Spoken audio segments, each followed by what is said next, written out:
recuerde que a lo largo de esta emisión de noticias también le informamos a usted aquello que acontece de último minuto. Así es que pendientes y bienvenidos a la primera emisión de Noti 7. Iniciamos.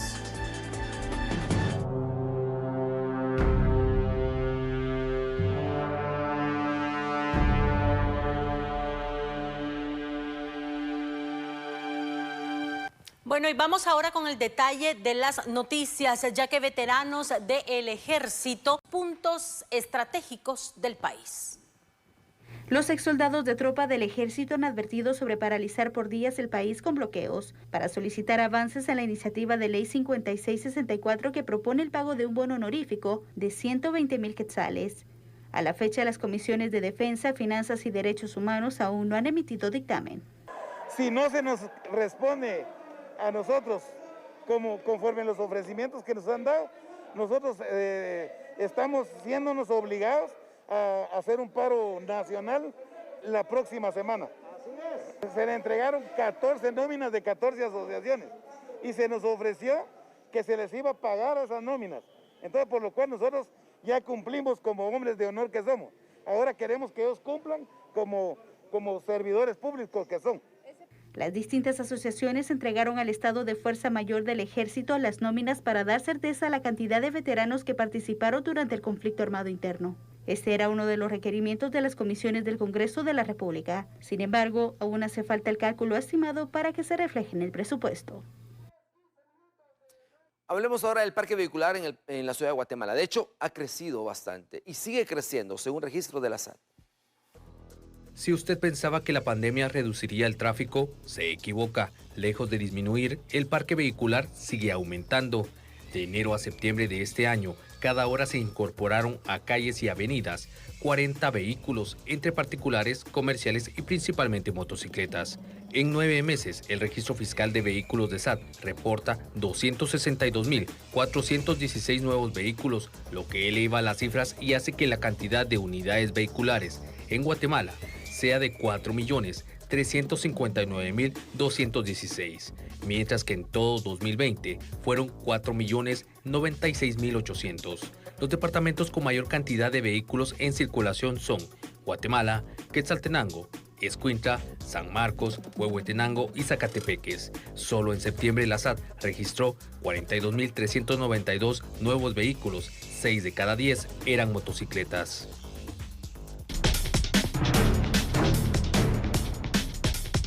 Acompañarnos en esta mañana, un privilegio llegar hasta sus hogares. Vamos ahora con más noticias, ya que en el marco del Día Nacional del Niño e Internacional de la Niña, que se conmemora el próximo 11 de octubre, el Refugio de la Niñez presentó un informe denominado Situación de la Niñez y la importancia de la toma de decisiones desde la comunidad. A continuación le brindamos detalles.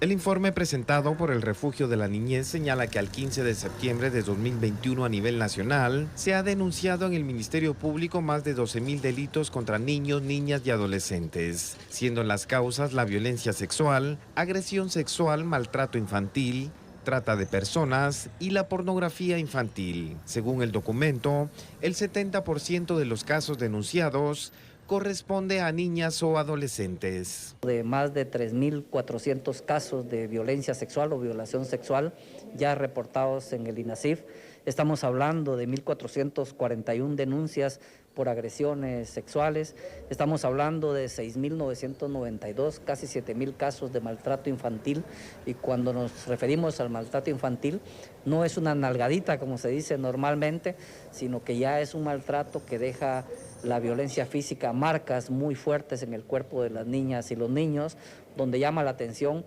las agresiones con planchas eléctricas, con cables de energía eléctrica, donde hay quemaduras en niños muy fuertes, y es la forma como en algunos grupos de población se está creyendo que se educa a los niños y a las niñas con violencia. En el tema de salud, el informe presentado señala que 66,309 niños, niñas y adolescentes han dado positivo a COVID-19. El 2020, pues los datos de niños infectados con COVID fueron relativamente bajos.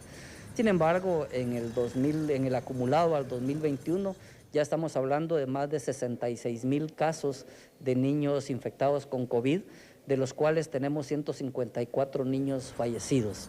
Es un dato que nos preocupa y aunque vemos con buenos ojos que ha iniciado el proceso de vacunación en adolescentes, los datos que refleja el mismo sistema de salud siguen siendo reflejados en el área urbana. El director del Refugio de la Niñez indicó que se tiene como propósito realizar un proceso formativo de incidencia departamental diseñado a fortalecer las capacidades de análisis en jóvenes líderes comunitarios de 9 departamentos del país. Esto con la finalidad de fortalecer los esfuerzos que contribuyan a crear capacidades para lograr el bienestar de las personas más vulnerables. El Instituto Nacional de Ciencias Forenses señala que el 1 de enero al 31 de agosto del 2021 se han realizado 671 necropsias en menores de 0 a 17 años de edad. El 16% de ellos han fallecido por heridas de arma de fuego o por arma blanca.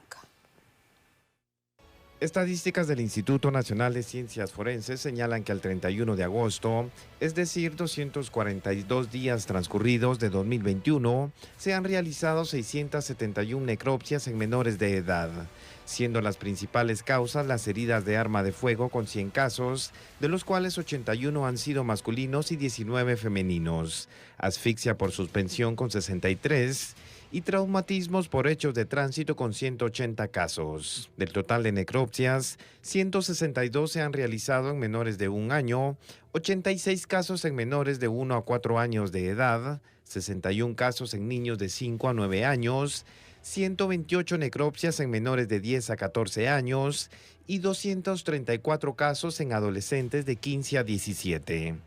El reporte estadístico señala que el departamento de Guatemala ocupa el primer lugar con un total de 208 necropsias realizadas, seguido por Escuintla con 63 y Quetzaltenango con 44 casos, en contraste con el departamento de Sololá, el cual reporta acerca de una serie de capturas que se han registrado en diferentes puntos del país. Vamos a iniciar con esta información que nos traslada la Policía Nacional Civil en Alta Verapaz. Nos da a conocer lo siguiente, que capturan a un presunto extorsionista. Se trata de Paulo Rubén Granados Dávila, de 55 años. Fue capturado por investigadores de Dipanda en Residenciales Imperial, en la zona 7 de Cobán, en Alta Verapaz. Se les indica de ser el responsable de exigir dinero a una persona a cambio de devolverle una papelería.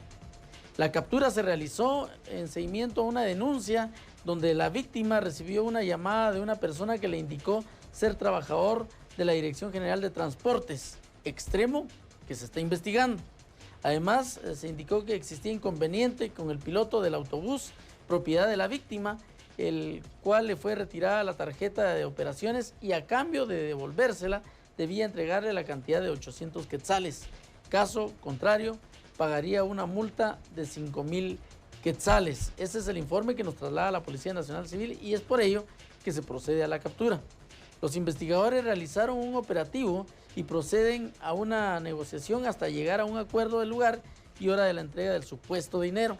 Es así como se logra entonces la aprehensión de esta persona y es el informe que se tiene por parte de la Policía Nacional Civil. Pero hay más información en estos momentos y resulta que tenemos el siguiente informe en donde nos indican que presuntamente una persona trasladaba mercadería de contrabando y a continuación pues también tenemos el informe al respecto. Agentes de la División de Puertos, Aeropuertos y Puestos Fronterizos, DIPAFRONT, junto al personal de la Superintendencia de Administración Tributaria, en un operativo instalado en el puesto de control interinstitucional ubicado en el kilómetro 75.4 de la ruta interamericana, jurisdicción de Patzitzía en Chimaltenango, detuvieron a Julio René Aguilar Velázquez, de 31 años.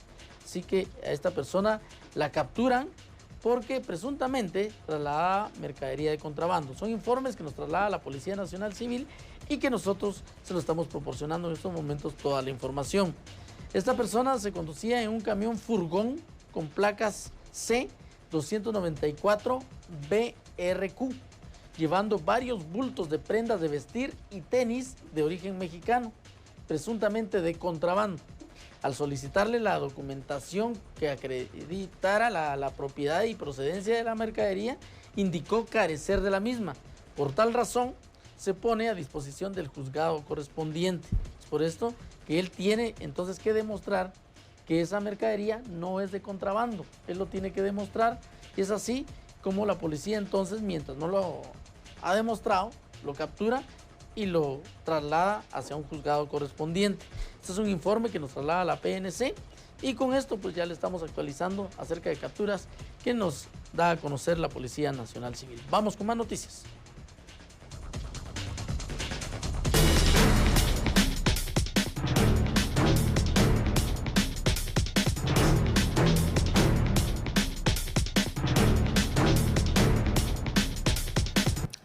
Bueno, vamos a pasar a otras noticias ya por estas comunidades. Vecinos de Fray Bartolomé del departamento de Alta Verapaz agredieron al personal del Ministerio de Salud, ya que se niegan a ser inmunizados contra el SARS-CoV-2. ¿Cuáles son los factores que influyen en estas personas para actuar de esta manera? Es importante destacar dos aspectos. Primero, la ausencia y abandono del Estado en muchas comunidades del país, lo cual provoca que cuando las autoridades se hacen presentes para ejecutar cualquier acción, la misma puede ser rechazada o ignorada. Ese es un punto a tener en cuenta.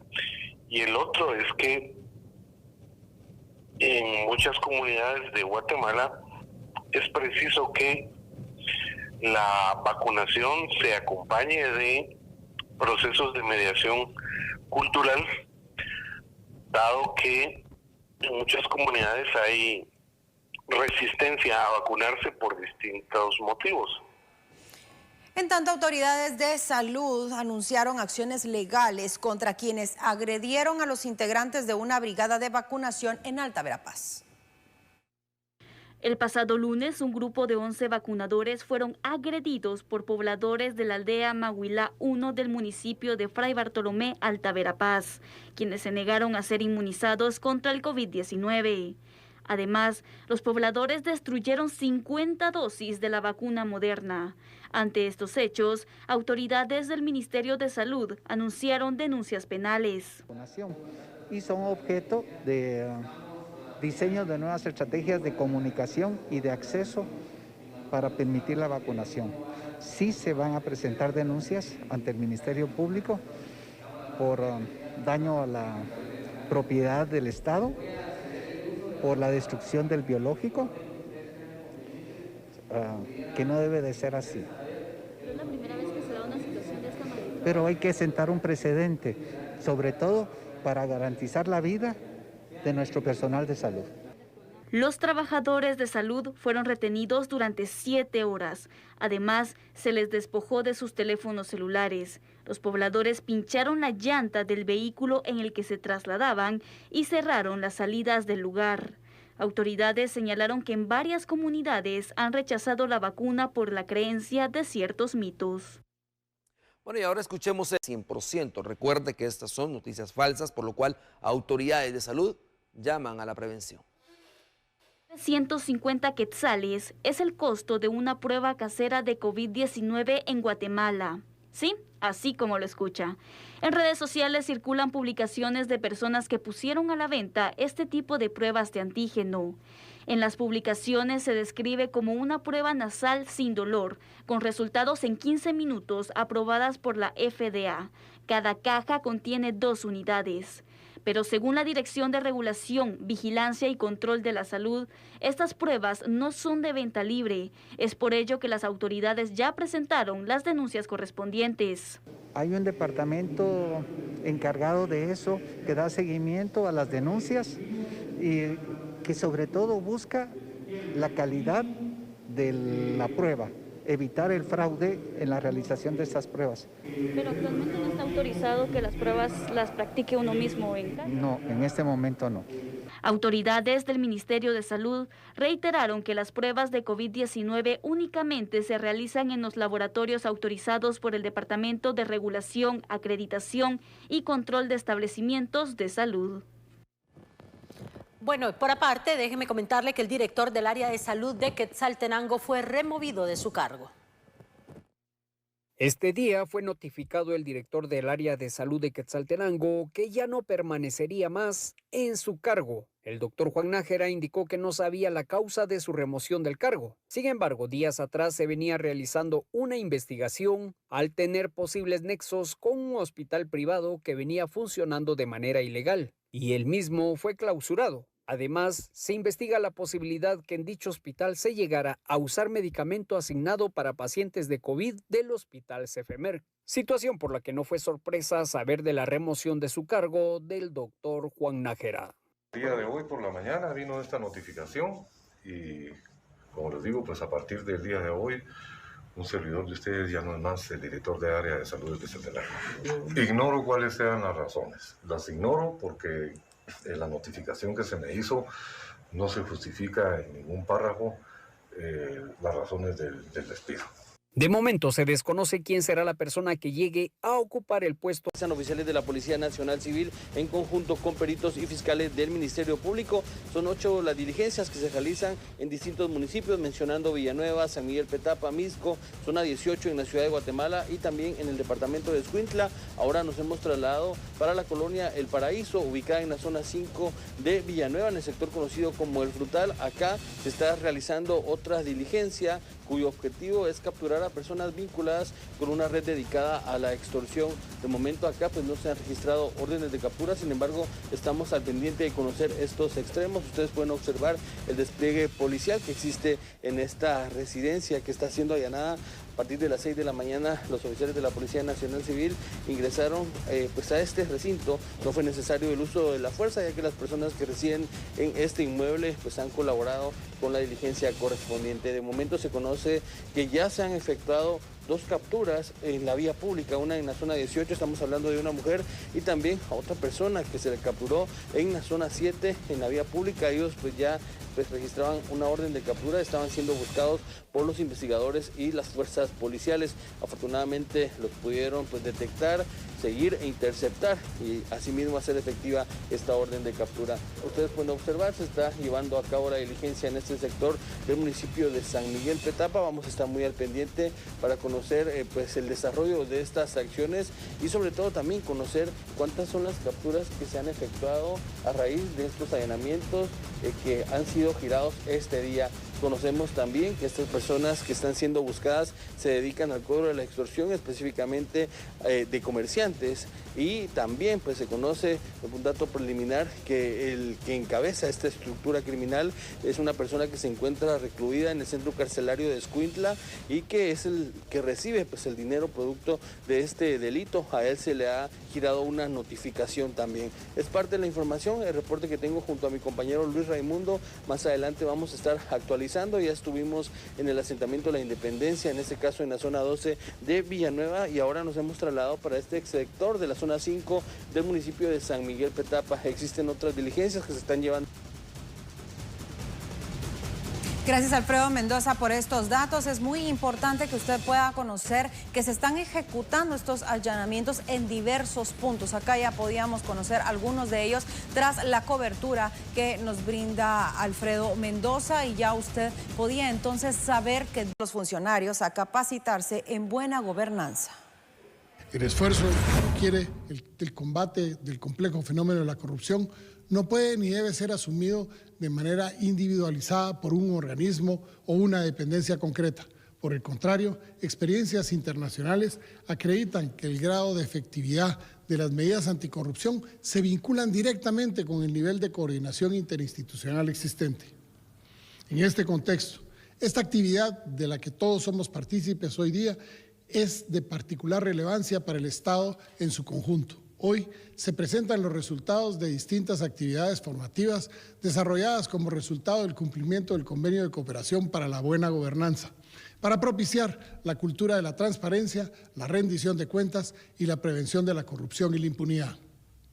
Resalto la importancia de esta alianza porque reúne a los esfuerzos de instituciones como el organismo judicial, el Ministerio Público, la Contraloría General de Cuentas de la Nación, la Superintendencia de Administración Tributaria, la Superintendencia de Bancos, la Intendencia de Verificación Especial y la Asociación Nacional de Municipalidades, que de forma conjunta realizamos acciones coordinadas y orientadas hacia un mismo objetivo: impulsar el desarrollo nacional con muestras de un buen gobierno, sustentado en la ética, la probidad, transparencia y uso correcto de los recursos públicos en todos los niveles del aparato gubernamental. Aliento a todos los funcionarios y servidores públicos a continuar participando activamente en los esfuerzos que desde el inicio se organicen para formar, sensibilizar y capacitar en buena gobernanza. Estamos ubicados en el Cementerio General de Guatemala, el cual fue construido en el año de 1880 durante el gobierno del entonces presidente Justo Rufino Barrios. Esta es parte de su historia. El cementerio a partir de 1881 pues empieza a crecer, empieza a ser el lugar exclusivo para enterrarse las personas, se prohíben los entierros en las iglesias y entonces eso obliga a que las élites económicas pues tengan sus tumbas dentro del Cementerio General de Guatemala. Y ya cuando uno capta esa idea, pues entonces comprende que las tumbas que hay adentro de ese cementerio pues van a ser de una calidad pues excepcional, porque ya no pueden ser enterrados en las iglesias estas personas con recursos económicos y van a ser trasladados al cementerio general. En este cementerio podemos encontrar diversos mausoleos con distintos estilos arquitectónicos, cada uno con su propia historia y misticismo. Las grandes figuras políticas, económicas, sociales, religiosas, culturales del país, ¿verdad? Así que vamos a encontrar figuras, al no más entrar, por ejemplo, de Jacobo Arbenz Guzmán, ¿verdad? Que es prácticamente uno de los últimos grandes de la historia de Guatemala, que llega al cementerio repatriados sus restos y pues está al no más entrar. Pero vamos a ver figuras, por ejemplo, como la de Justo Rufino Barrios, que es el gran y diríamos conceptualizador del cementerio, y una tumba pues de carácter monumental diseñada en Nueva York, elaborada algunas partes en Bélgica, otras en Estados Unidos, patrocinado por su viuda, que es uno de los monumentos más interesantes que hay en el cementerio, o el de Venancio Barrios, o por ejemplo el de Miguel García Granados, que fue destruido porque se está cayendo la parte digamos final del cementerio. Pero también pensemos en artistas como Paco Pérez, ¿verdad?, que se encuentra justamente en el cementerio general, y figuras políticas como Carlos Castillo Armas, por ejemplo, contrario al trabajo de Jacobo Arbenz Guzmán. Uno de los datos curiosos de este lugar es que al momento de su inauguración había una campana en el ingreso de este camposanto que anunciaba cuando se realizaban sepelios en este lugar. Un cementerio lleno de historia, pero también de miles de leyendas. Esta es parte de las historias urbanas que le presentamos en su segmento. Con imágenes de Vilar Martínez, reportó para el noticiero de los guatemaltecos, Luisa Velázquez. Bueno, muchas gracias a Luisa Velázquez por este reporte especial, y con esto estamos poniendo punto final a esta primera emisión de Noti7. Claro que sí, recuerde que mañana a las 5:45 los esperamos, como siempre, con información de primera mano. Y por supuesto le deseamos que tenga un día extraordinario. Hasta pronto.